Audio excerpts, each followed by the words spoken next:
The room was quiet, but inside Sundar Pichai's heart there was a storm. He had walked into many powerful rooms before, filled with investors, engineers, world leaders, and innovators. Yet today felt different. In front of him, India's Prime Minister was about to arrive. For Sundar, this was not just another meeting. It was a collision between his past and his present, between the boy who had grown up in a modest home in Chennai and the man who now led one of the biggest technology companies on the planet. People in the hall were whispering. Cameras were already in place. Journalists had filled every corner. They all expected polite handshakes, rehearsed words, and the usual headlines about technology and progress. But deep down, Sundar knew something else was stirring, something he had carried for years, hidden beneath layers of humility and restraint. As the doors opened and PM Modi stepped in, the energy in the room changed. Everyone straightened up, their eyes fixed on the leader. Sundar smiled softly, but behind that smile was a memory that returned with painful clarity. He remembered being a young boy, standing with his father at a small train station. His father had pointed to the horizon and said, "Opportunities are like trains.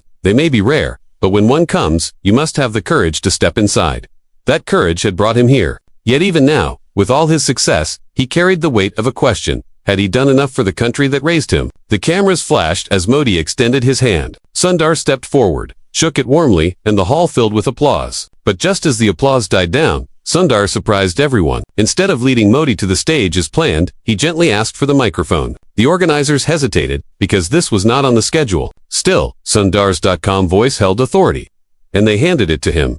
"Before we begin," Sundar said, his voice steady but full of emotion, "I want to tell you all a story. It is not about technology. It is about respect, about kindness, and about resilience." The crowd leaned forward. Even Modi paused. Curious, Sundar spoke slowly, every word landing heavy. He described his early years, the small apartment where 5 people lived in 2 rooms, the nights when electricity would fail, and how his mother would fan him with a newspaper while he studied by candlelight. He told them about the day his father spent almost an entire year's savings to buy his first ticket on a plane so he could attend Stanford. Sundar paused, his eyes moist, and said, "I owe my story not to Silicon Valley, but to the sacrifices of my parents, and the strength of ordinary Indians who never give up."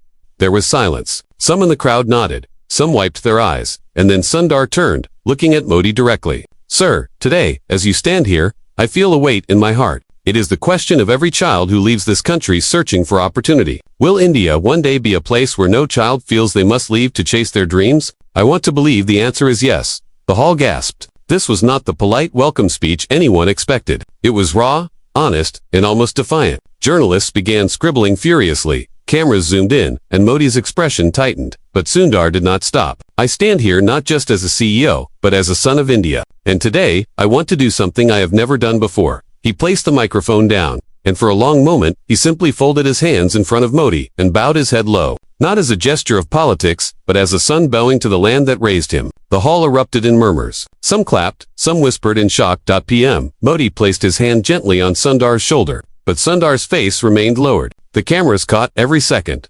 And just as Modi opened his mouth to speak, Sundar raised his head, his eyes burning with something that no one in the room could name. "But before we continue," he said, his voice quiet but shaking with power, "there is one more truth I must reveal. And once I do, things may never be the same again." The room froze. Even the air felt heavier. The journalists stopped writing. The silence was so deep, it felt like time itself was holding its breath. And then Sundar took a deep breath, ready to speak the words that would change everything.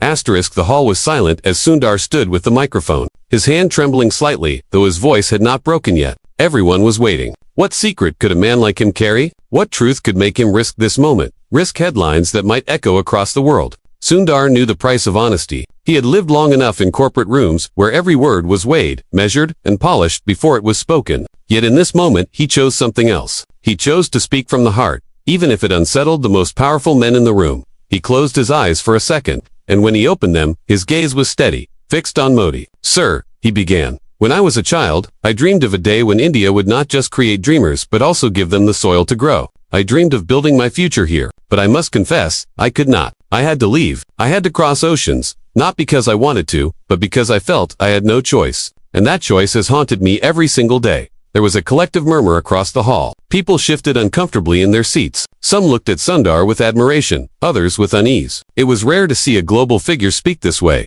directly, almost painfully, in front of a leader. Sundar continued, his words flowing like water breaking through a dam. "I never stopped loving this country, but I carried guilt. Guilt that my success grew far away. Guilt that my skills did not first serve the streets I once walked on barefoot. And that guilt has become heavier with every passing year. He paused. The silence pressed down like a weight on everyone. His memory wandered again to the old streets of his childhood. The smell of rain on the cracked pavements. The long queues his mother stood in for kerosene. The nights when his father repaired broken radios under the dim glow of a flickering bulb. Those images never left him. They were his anchor, and they were his wound. People say, resilience is about never breaking, Sundar said, his voice softening, but I learned it is about breaking and standing up again. I broke many times when I missed family weddings, when I stood in cold dorm rooms far from home, when I wondered if I belonged anywhere at all. But kindness always lifted me. The kindness of professors who believed in me. The kindness of friends who lent me books when I could not afford them. And most of all, the kindness of my parents, who gave everything without asking for anything in return. He looked out into the crowd. The journalists were no longer just covering a political event. They were witnessing something raw, almost humanly fragile. Sundar's words were not just about him, they echoed the feelings of countless Indians who had left, who carried both pride and guilt, who loved from afar. Then Sundar turned back to Modi. His voice grew stronger, though his eyes glistened. Sir, today I must ask you, not as a CEO, but as a son of this land, what future will we give the millions of children who still wait for electricity, who still study under candles, who still wonder if their dreams will only be real if they leave their homeland? This is not just my truth. It is the truth of millions, and it cannot be hidden any longer. The hall felt colder. Some ministers exchanged nervous looks. Cameramen leaned closer. The Prime Minister remained silent, his face unreadable. Though his eyes betrayed a flicker of something, was it discomfort, or was it reflection? And then, in a move no one predicted, Sundar stepped away from the microphone. He walked to the edge of the stage, closer to the audience, his voice carrying without amplification. I know I may be judged for saying this, but silence has never built nations. Honesty does. Courage does. Kindness does. And I believe India deserves nothing less. The applause began slowly, almost hesitantly, then grew louder, until the hall was filled with it. People clapped, not just for the CEO of Google, but for a boy who had never forgotten his roots. Sundar bowed his head slightly, humbled, but his mind was racing. He had spoken his truth, but he knew this was only the beginning. PM Modi finally stepped forward. The crowd hushed again. He placed his hand firmly on Sundar's shoulder, and in that moment the entire hall leaned in. His lips parted, as if ready to respond, but then he paused. Instead of words, his eyes lingered on Sundar with an expression no one could quite read. The Prime Minister lifted the microphone slowly, and just as he was about to speak, a sudden sound echoed from the back of the hall, loud, urgent, and unexpected. Every head turned at once. And in that instant, Sundar realized that what was about to happen would shake the room in ways no one had prepared for. The sound that broke the silence was sharp, metallic, and unsettling. It echoed from the back of the hall like a warning, and for a moment, people froze in their seats. Some thought it was just equipment falling. Others felt an unease they could not name. The journalists lifted their heads from their notepads, their pens suspended in the air, and the cameras swiveled away from the stage. Toward the commotion, Sundar's eyes narrowed. His instincts, sharpened by years of leading under pressure, told him this was no accident. Security guards rushed toward the source of the noise. Whispers rippled across the crowd like fire in dry grass. Some people leaned forward to catch a glimpse. Others leaned back as if the air itself had become dangerous. PM Modi remained still, his hand resting firmly on the microphone stand, his gaze calm yet piercing. Sundar, standing at the edge of the stage, felt his heartbeat quicken, not out of fear for himself, but for the fragile moment that was already trembling under the weight of his words. The guards returned with hurried steps, but before they could speak, an elderly man stepped out from the crowd. His clothes were simple, worn with time, his face lined with years of struggle. In his hands he held a stack of old papers, folded and creased from being carried for too long. The hall fell into a strange hush as he walked forward. No one stopped him. It was as if the silence itself gave him permission. He stood in the aisle, lifted the papers slightly, and his voice hoarse, trembling, but firm cut through the tension. I waited many years for this day, he said, and I cannot be silent anymore. Sundar looked at him with a mixture of surprise and recognition. There was something familiar in the man's eyes, though he could not place it. The audience shifted uncomfortably, unsure if this was disruption or destiny. Security hesitated, waiting for a signal. Modi's expression remained unreadable. The man raised the papers higher. This is my son's story, he said. He studied by lanterns. He dreamed of building bridges, but he never got the chance. The system crushed him. He left this world too soon, and with him, my hope. Today, I came here not to protest, not to demand, but to ask, when will a father stop losing his child to lost opportunities? The hall fell into stunned silence. The weight of his words pressed on every heart. Sundar felt a lump in his throat. It was as if this man's story had been carved from the same stone as his own. Two paths divided by chance, one leading to Silicon Valley, the other ending in despair. Slowly, Sundar stepped down from the stage. He moved toward the man, each step heavy with purpose. When he reached him, he placed a hand gently on his shoulder. "Your son's dream still lives," Sundar said softly, his voice carrying across the hall. "Because every child who dares to dream in this country is carrying his torch. I will not let it go out." The old man's eyes filled with tears, and for the first time in years, they seemed to glimmer with the fragile hope. The crowd, moved by the rawness of the exchange, broke into murmurs of empathy, and some clapped hesitantly, though the atmosphere remained thick with sorrow and reflection. PM Modi finally stepped forward, his voice measured but solemn. "India has many stories like this," he said, "but today, we are being asked not just to listen, but to act. And we must decide, do we rise to this challenge, or do we turn away?" The hall erupted in louder applause now, though it was not the applause of celebration. It was the applause of urgency, of people realizing they were part of something larger than an event. Sundar stood by the old man, his head slightly bowed, but inside his mind, a fire had been lit. He realized that his words could not end here. They had to become something greater, something lasting. And just as he turned back toward the stage, one of the security officers approached, leaned close to Sundar, and whispered words that made his face pale instantly. No one else heard it, but Sundar froze in place. And in that frozen moment, everyone could see on his face that something far bigger, far darker, was unfolding beyond the walls of the hall. The words whispered by the security officer struck Sundar like an invisible blow. For a brief second, he could not move, as though the air around him had thickened. His hands, usually steady, felt unmoored. The officer's voice had been low, urgent, and filled with a weight that suggested danger. Sundar's first instinct was to hide his reaction, to mask it behind the calm demeanor he had perfected over years in public life. But the truth was too heavy to conceal. The color drained from his face, and those closest to the stage noticed. They exchanged worried glances, sensing that something was wrong. Though they could not guess what. PM Modi, standing a few feet away, studied Sundar's expression with quiet sharpness. He had been in enough rooms of tension to know when something had shifted. "What is it?" he asked softly, almost inaudibly, but Sundar could not yet answer.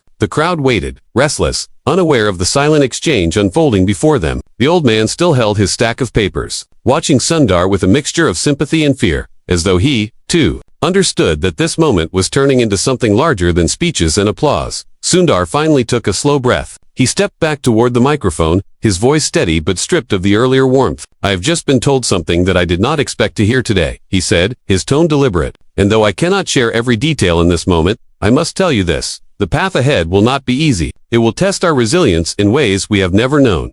The audience shifted again, a ripple of unease spreading across the hall. Journalists leaned forward, scribbling every word, hungry for meaning. Some whispered of threats, others of political games. No one knew, but everyone felt it, the sense that the ground beneath them was moving.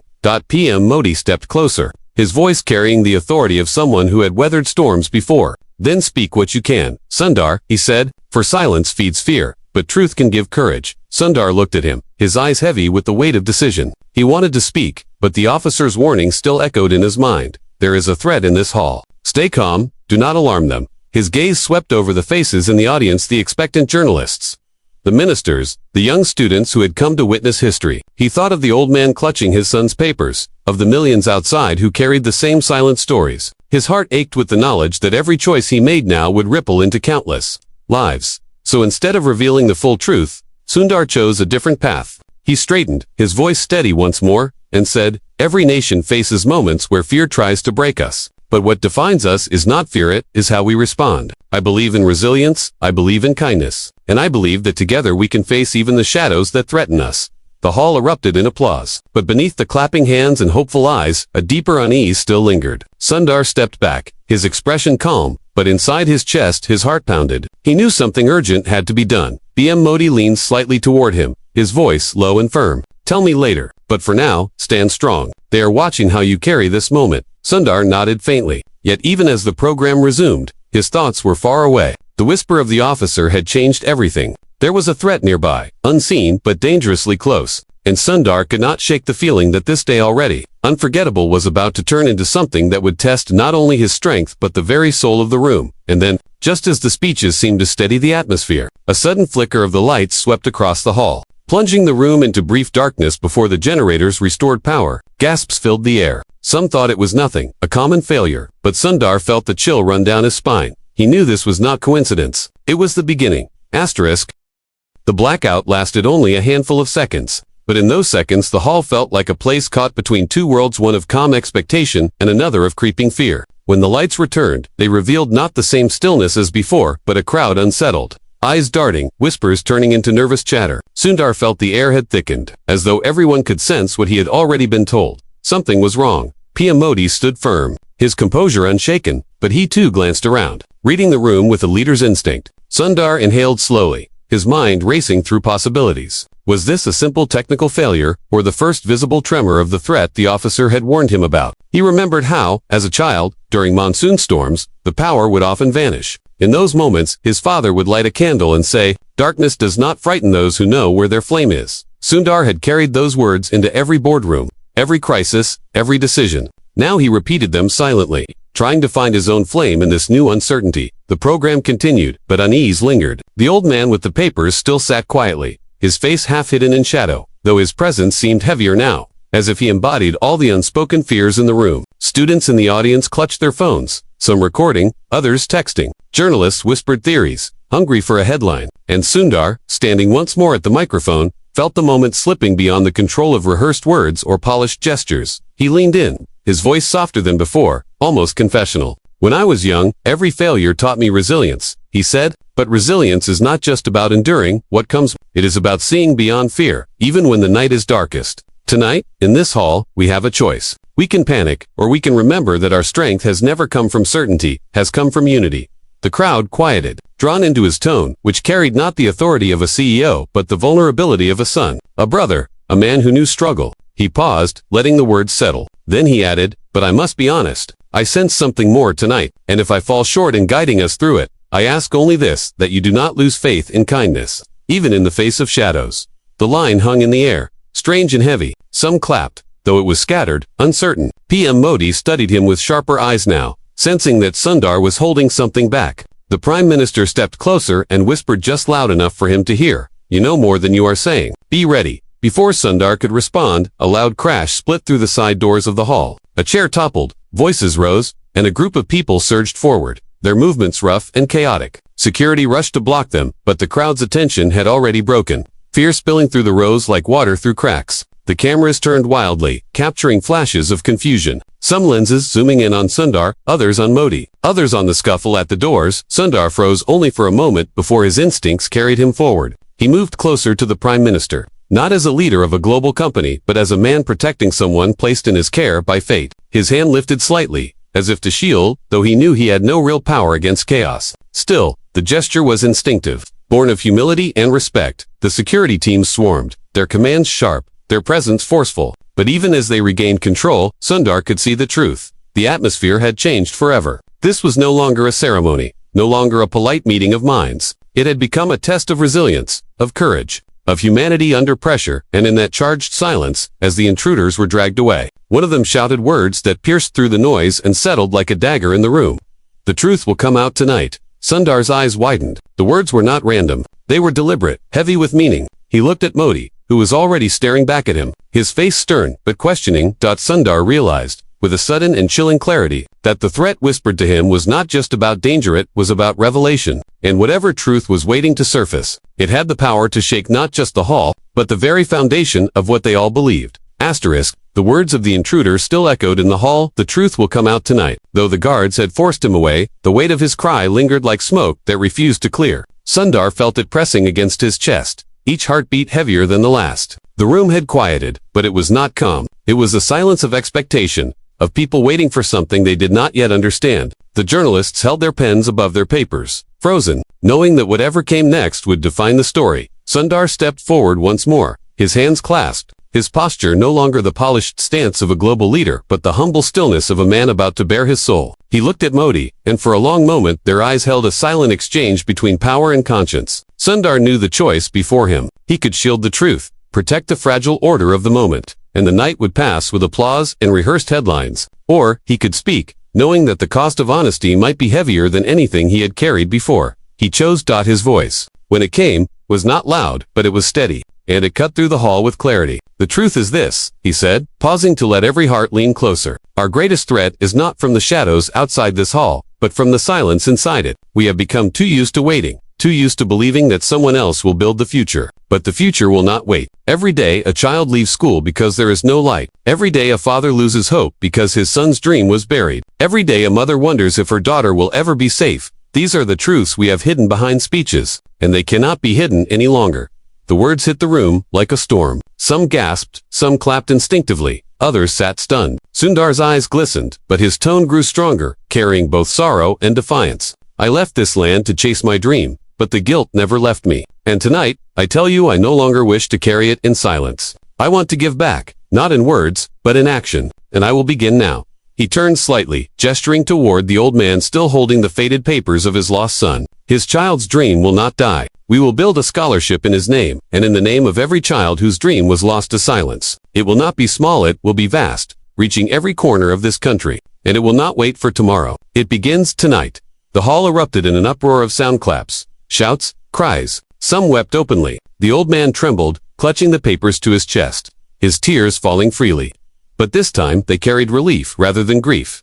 Bada Modi finally raised his hand, the hall quieting again. His voice was steady, solemn, yet tinged with respect. Sundar, he said, you have not only spoken truth, you have given it life. Tonight, you remind us that power is not about position, but about compassion. And I say this before Alindia will walk with you in this journey. The words settled like a seal on the moment. Sundar bowed his head, not in triumph, but in humility. He knew promises were easy, but living them would demand resilience greater than any corporate battle he had faced. Yet inside him, the storm had cleared. He no longer felt the guilt of distance. He felt the fire of return. The cameras flashed, capturing not just a meeting between two leaders, but the birth of something deeper, an alliance of truth and hope. Sundar looked out at the crowd, his voice softer now, almost tender. Remember, he said, resilience is not the absence of failure. It is the courage to rise again. Kindness is not weakness. It is the strength that binds us when everything else falls apart. If we carry these truths, then no shadow, no blackout, no fear can defeat us. The applause rose again, louder than before, rolling through the hall like thunder. Some shouted his name, others cried for change, but all felt the same pulse of possibility. And as the night drew to its close, Sundar stood quietly at the edge of the stage, watching the old man embrace his papers as if they had come alive again. Modi stood beside him, not as a politician now, but as a listener, as a man who understood the gravity of the night. Sundar's heart was calm at last. He knew the path ahead would not be easy, that forces would resist, that the shadows would not disappear overnight. But he also knew something greater, that tonight, in this hall, a seed had been planted. And seeds, no matter how small, always find their way to the light. The story did not end with applause or with headlines. It ended with silence, the kind of silence that comes only when people realize they have witnessed something they will carry forever.